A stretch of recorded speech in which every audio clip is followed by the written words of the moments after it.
Технологијата мислам дека во иднина ќе биде основен двигател на како се работи земјоделието, како функционираме и како донесуваме одлуки во иднина. 2-3 хидролошки сезони како што ја имаме годинава, навистина Преспанското езеро ќе се враќа во една добра кондиција.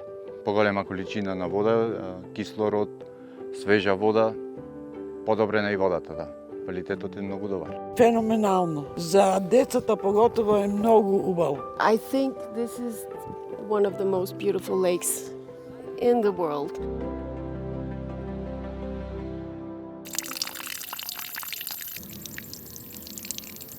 Не е ова звук од чешма приклучена на градскиот водовод, туку системот кој би требало капка по капка да ги наводнува овоштарниците во Преспа. Кога свеста е на ниско ниво, ретко кој внимава како го користи изворот. Штом температурите ќе се искачат високо во термометарот, тогаш водата почнува да тече. Уникатен е Преспанското езеро. Пелистер од една страна, Галичица од друга страна, Национален парк Преспа од албанската страна. Уникатен е голем град, единствен во нашата држава, така што навистина огромно е богатството на Преспанското езеро. Навистина, Преспанско езеро по многу работи е уникатно, но за жал и поберањето решенија за да се спаси губењето на најзначајното богатство – водата. Ајман Алмала е раководител на секторот животна средина во општината Ресен. Личност која со години е вклучена во сите анализи, извештаи и проекти, но најважно од се жител на Преспа, кој точно знае кога и каква била состојбата со езерото.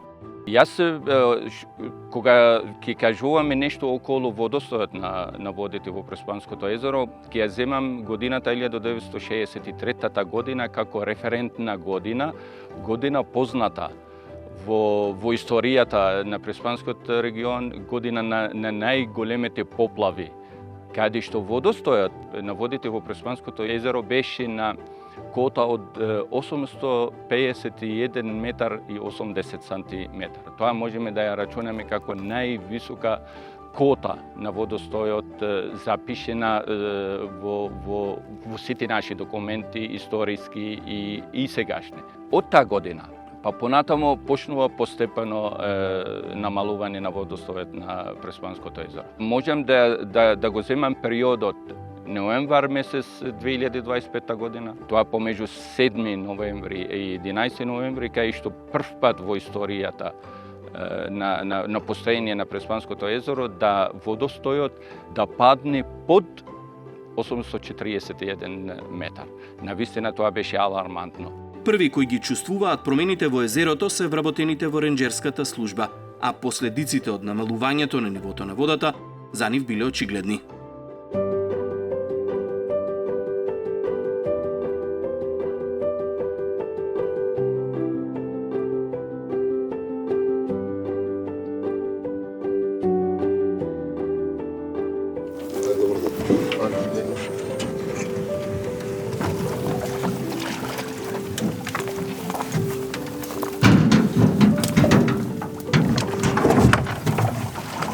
Да, особено на рибниот фонд, каде што водата се повлечи од трската и бидејќи е природно размножувалиште паркот на природа, особено на крапот, и беше намален. Намалено беше многу размножувањето на крапот. Паркот Езерани е познат и по специфични видови на птици. Влијае ли на нив состојбата со езерото на птици?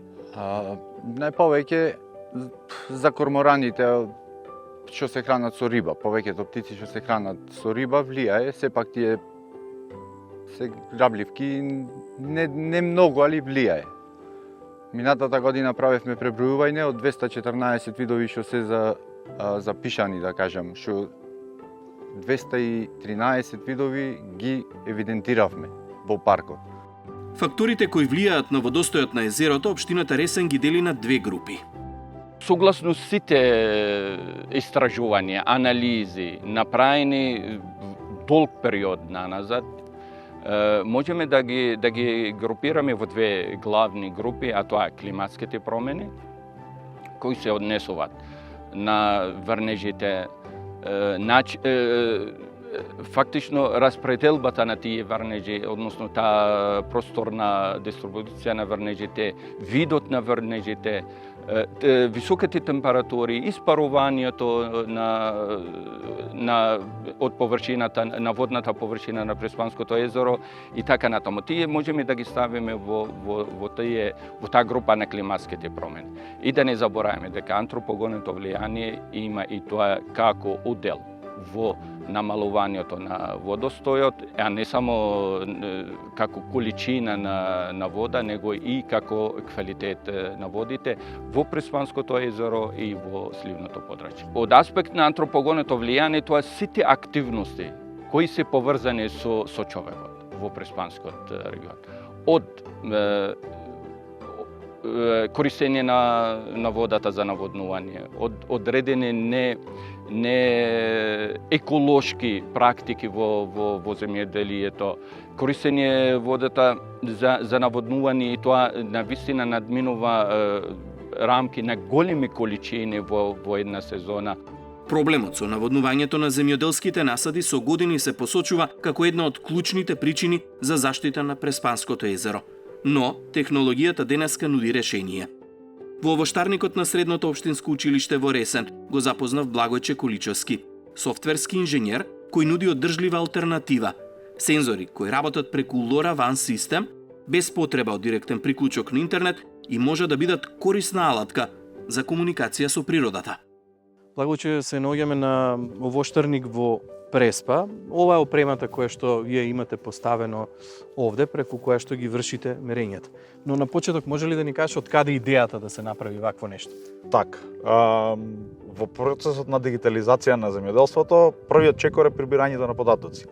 Тие податоци мора некако да ги прибереме преку интернет и во самиот процес преку проектот ние заклучивме дека тоа е еден од најголемите проблеми кои што земјоделците го имаат, каде што недостатокот на интернет конекција на самите овоштарници и нивната расцепканост е главниот проблем кој што тие не можат толку едноставно да го решат без при тоа да инвестираат голема сума на пари во мобилни интернет конекции, телефони, значи било каква конективност на самите овоштарници кои што сепак не се во градот и пристапот до нив е малце ограничен. Така да направивме истражување и заклучокот беше дека е најдобро решение кое што можеме да понудиме е инсталирање на така наречена LoRaWAN мрежа, која што ќе го покрие регионот, каде што секој од земјоделците ќе може дополнително, кога таа мрежа веќе постои и е поставена, да се инсталира свој уред во самиот овоштарник без при тоа да плаќа надоместоци за интернет конекција. Сакаш да кажеш дека овде во моментов нема интернет конекција? Директно во самите уреди нема интернет конекција, тие функционираат преку LoRaWAN мрежата, преку двете гейтвеи кои што ги имаме наместено. Значи еден гейтвеј имаме тука, а еден гейтвеј се наоѓа на самото училиште, значи на зградата на училиштето, која што за среќа сигнали кои што се пренесуваат. Да, за среќа е позиционирана на прилично висока точка и дава доста голема покриеност на целиот овој регион, значи буквално можеби до границата веќе и со Албанија, каде што имаме отворен простор, така да сите овоштарници ги имаме покриено да можат да секој овоштарник инвестира само во самиот сензор и уредот за комуникација, без при тоа да плаќа месечни претплати, да има потреба од дополнителна интернет конекција. Ајде сега да објасниме што се имаме овде. Гледам има соларно панелче, уреди кои што претпоставам ги собираат податоците, како функционира ова? Така, значи ако тргнеме од долу нагоре, долу во самата почва имаме неколку сензори кои што мерат состојбата на самата почва. Тоа се овие малечките? Да, тие тука, кај што имаме сензори кои што мерат температура на самата почва и влага на самата почва. Дополнително, доколку одиме нагоре, значи имаме сензори кои што мерат влага на самите листови. Ова овде е сензор. Значи да, тоа е тука сензор. Имаме горе метеоролошка станица која што мери количина на врнежи, интензитет на соларна радиација, мери температура и влага на воздух и дополнителен сет на параметри, брзина и правец на ветер, за да од цел тој асортиман на податоци ние можеме да после да влечиме заклучоци и да препорачуваме акции кои што треба да ги преземат земјоделците. Скоро сите болести и несакани својства што се дешаваат на самите овошки настануваат како спој од некакви си метеоролошки услови. Кога ние ги знаеме тие метеоролошки услови, можеме пред време да знаеме дека имаме потенцијален ризик за одредена болест да настани кај овошките. И врз основа на тие параметри да паметно реагираме, дали треба да реагираме или не треба, а не само како што досега функционира, кај што прскаат без разлика дали требало или не, ради секој случај. Сега имаме можност со помош на овие уреди да се измери влажноста на почвата. Така, тоа би значило дека не мора системот капка по капка да работи нон-стоп, Так. туку да се следи процентот на влажност на почвата и да се вклучува по потреба. Так, секое растение има некаков си оптимален слој, оптимална позиција на колку влага му треба.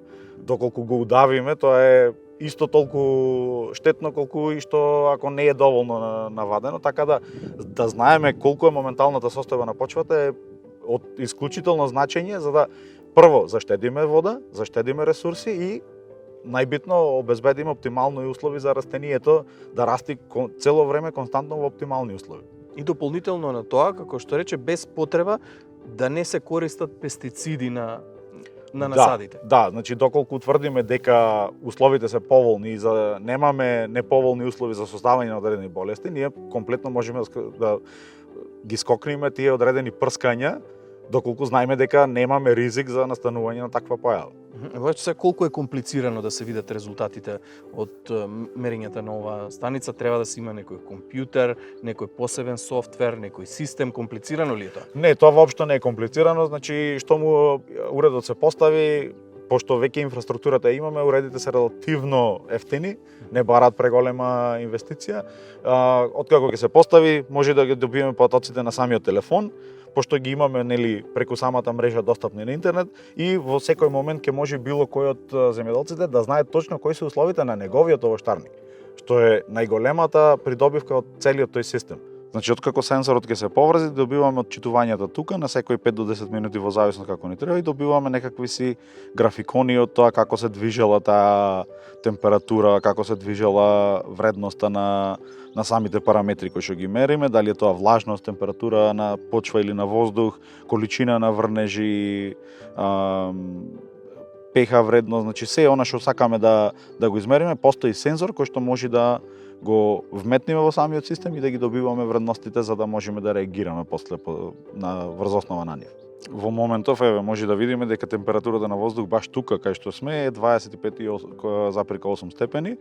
Во моментов ние имаме информација од Управа за хидрометеоролошки работи, имаме информација од дополнителни станици како ова овде што е инсталирана, меѓутоа таа мери тука и сега. Во друг регион, пример, ако одиме надолу према Царев двор, условите знаат да бидат различни, бидејќи Преспа посебно е географско така распределено да има доста многу микро различни услови. Така да ако овде заврнало, не значи дека заврнало и во Царев двор. Колку е достапно ова за земјоделците? Станува збор за некоја скапа инвестиција или може да си го дозволи секој земјоделец? Не, воопшто, значи воопшто не е скапа инвестиција, технологијата оди многу напред и од ден на ден тие сензори, тие уреди се поевтини и поевтини.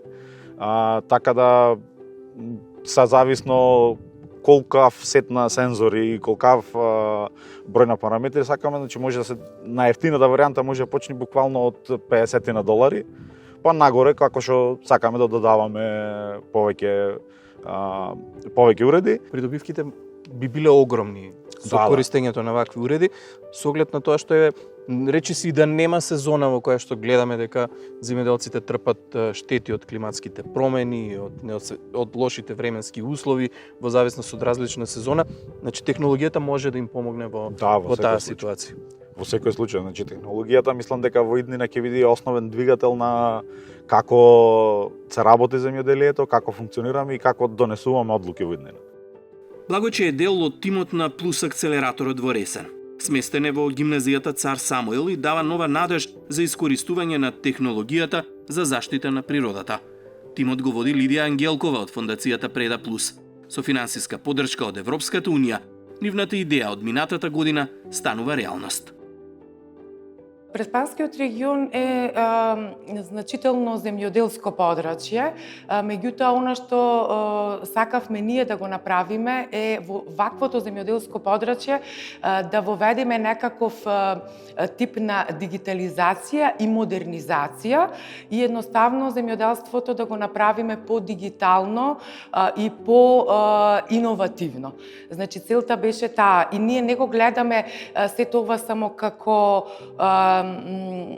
начин да се помогне во локалната заедница во Ресен, туку пред се технологијата IoT која што тука ја имаме инсталирано и овој акцелератор кој што всушност работи, сакаме да работи како еден вид на IoT лабораторија, е всушност да привлечеме иноватори, предприемачи, стартапи од цела Македонија и ова лабораторија овде да се користи како еден вид на тестирање за развој на други иновативни производи, стартапи, иновации и се друго што може да го подобри и иновира земјоделието, животната средина, искористувањето на ресурсите и сето она што би било во линија со некаква зелена агенда.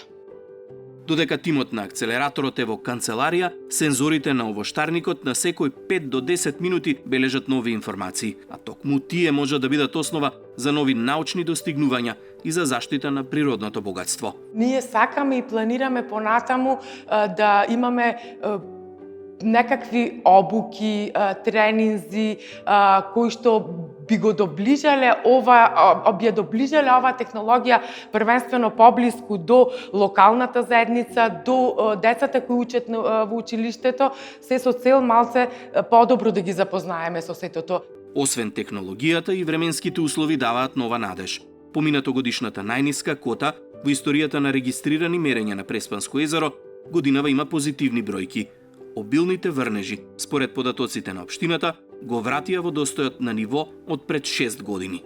2-3 хидролошки сезони, како што ја имаме годинава, навистина Преспанското езеро ќе се враќа во една добра кондиција. Сите тие податоци што ги имаме на располагање, сите тие окажувањето, не знам, јас слушавме дека до 2030 година, 2050 година ќе прошетаме до голем град пешки, така што не. Ова година го демонтира сето тоа што беше изнесено. Оваа година имавме многу голем прилив на дожд, имаше и снег, Галичица веќе беше цела со снег и нивото се крена околу 130 сантиметри. И сега овој период рибата се доста повеќе беше во зголемен фондот на риба. Размножувалиштата повторно се обновија, дојде водата во трската и одиме на подобро. Дали тоа влија и на квалитетот на водата во езерото? Секако дека влијае поголема количина на вода, кислород, свежа вода, подобрена и водата, да. Квалитетот е многу добар. Покаченото ниво на водата во Преспанско езеро, освен за животинскиот и растителен свет, дава позитивна надеж и за туризмот во Преспа.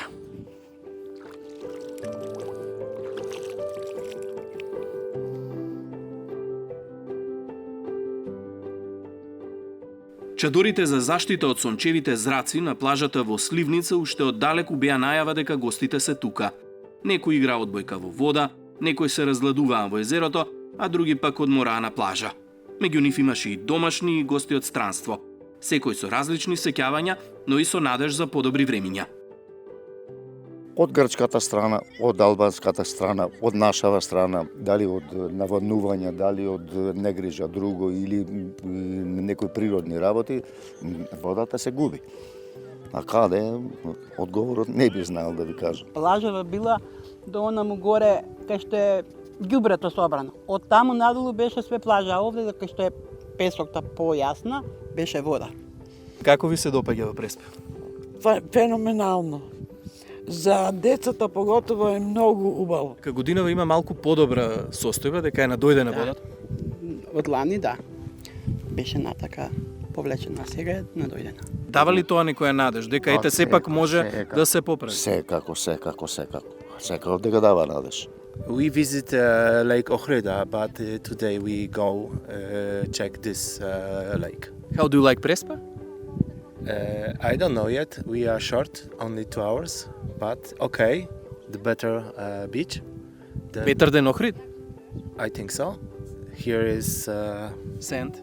sand, yes. There is stones. Well, I think this is one of the most beautiful lakes in the world. So I had hoped that it would have much more of beaches and activity around the beaches at this lake. Will you come back, or will you invite someone to go to Macedonia?